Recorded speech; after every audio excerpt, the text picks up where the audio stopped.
Dreamers by Hadia Chaktai. They lifted us up on their shoulders, up above the whole rejoicing crowd, so that the whole world would catch a glimpse of their heroes. Hello, girl, it's closing time.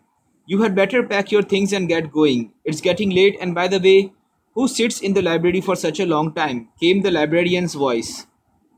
Oh, sorry, uncle, I didn't notice the time. I'll be leaving now, I replied.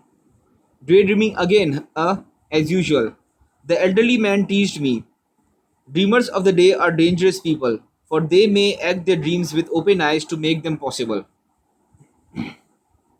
I dream because only I can be the change I wish to see in the world. I repeated the age old proverb and I smiled. God help me. I have had your grandfather and your father study in this library, and believe me, you are no different from them. All of you are mad people, dreamers, and eternal optimists. You will go far, my girl, you will go far.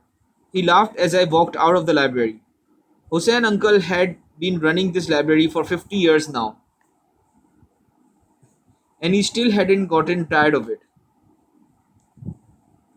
The sole reason that he kept going was that if he hadn't had a place to study and learn, others shouldn't be deprived of the opportunity too.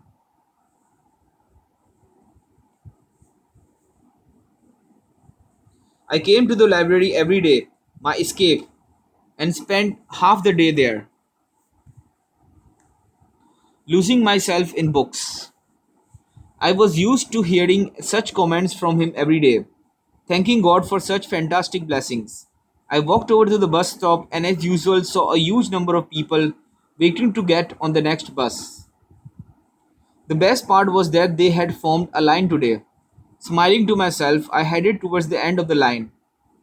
2 weeks ago, I had started asking the people to form a line as they waited.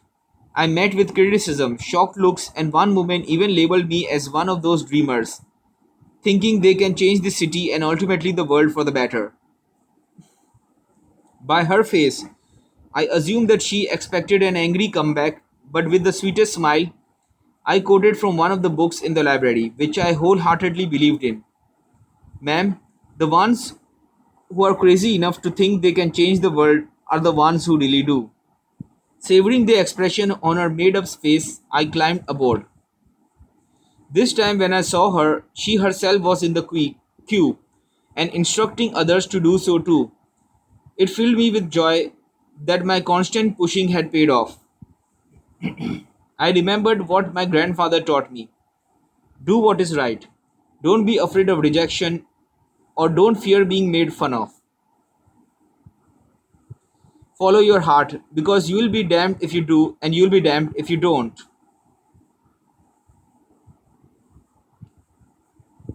The bus hadn't come yet, and most people were groaning and moaning when I saw a street light come on.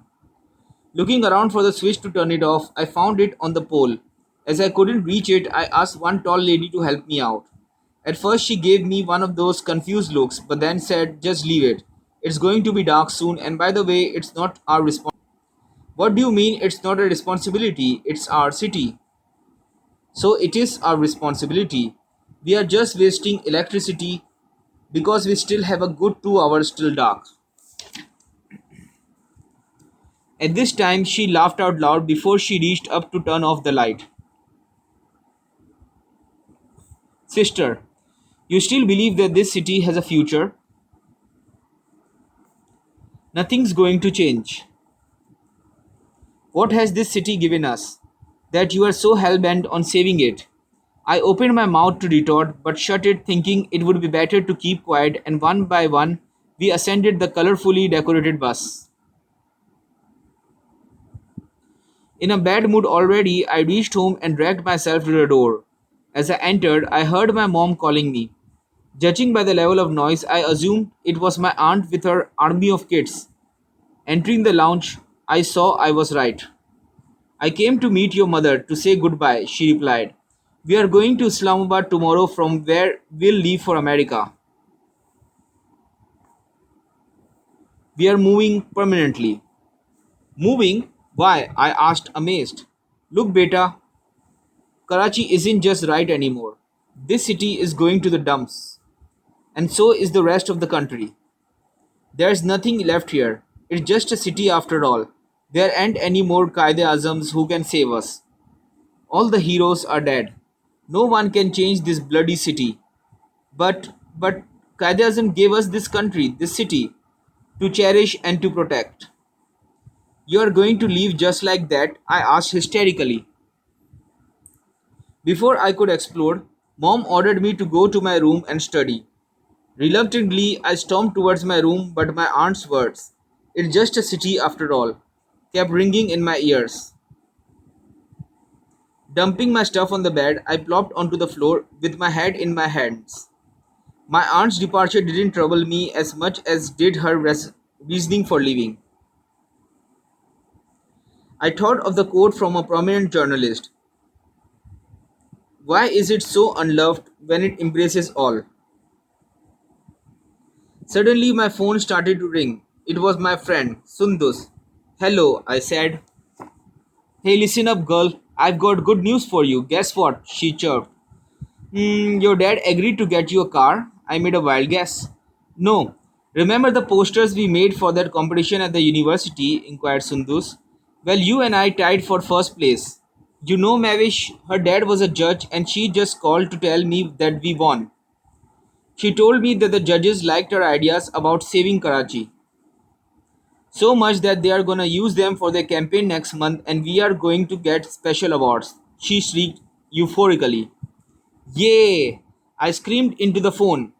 My happiness knew no bounds. The posters would at least make others understand something beyond themselves.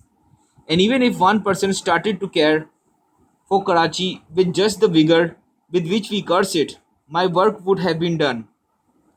After all, it is true that one spark starts a fire. Grinning, I gazed out the windows to see the ink black sky, strewn with stars, and the jewel like glittering view of Karachi, the city that came to life at night.